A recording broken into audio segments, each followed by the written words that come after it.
My name is Louis Liao Venxian, employment lawyer and the principal of Louis Liao Chambers. Constructive dismissal basically means that an employee is the one that leaves the company first. So the employee was not terminated by the company. The employee leaves the company, but says that he only leaves the company not voluntarily, but because of certain actions done by the company. The company has did something to me so badly that I treat myself as constructively dismissed or indirectly dismissed. Let me just put it simply in a simple scenario.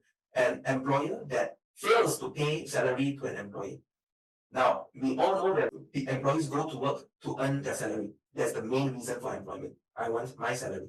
Now, when the employer fails to pay my salary, that is a breach of a fundamental term of my employment. I cannot possibly continue to work with this company if it doesn't pay my salary. So even though the company did not terminate me, I can resign and sue the company for constructive dismissal.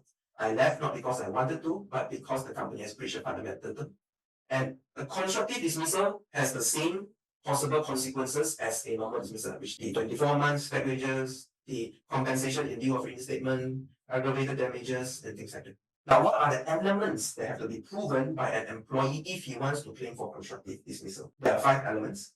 Number 1, the company has by its conduct breached a term of the employment. Now, the breach is so serious, it is so fundamental that it goes to the root or the foundation of the employment contract or the employment relationship. Now, after there was a breach, the claimant, basically the employee, has given the company notice to rectify the breach. So, like my example earlier, the employee must have told the company, please pay my salary in 2 days' time. If not, I will leave and sue for constructive dismissal. So the employee has actually given notice to the company to rectify the breach. Now, despite being given notice, the company fails to rectify the breach. So the wrongful act, the breach continues. And finally, the employee, because of that breach, not because of any other reasons, but because of that breach, decides to leave the company. So in my other scenario, the company fails to pay the employee salary, that is a breach. Not only salary, it's a fundamental breach that goes to the root of the employment. It is the most important part of the employment term. The employee tells the company, please pay. The company still doesn't pay, the employee decides to leave because of that. Now, once all the 5 elements are there, the employee can then sue the employer for constructive dismissal. Also, as a side note, constructive dismissal is based on breach of contract. It's not based on reasonableness of the company's action. What it means is that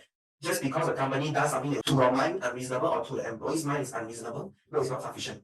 There must be a real breach of contract. Okay. So the company is working you very hard, makes you very tired. That may be unreasonable, but it is not a breach of the employment contract. That is not sufficient for you to claim for constructive dismissal.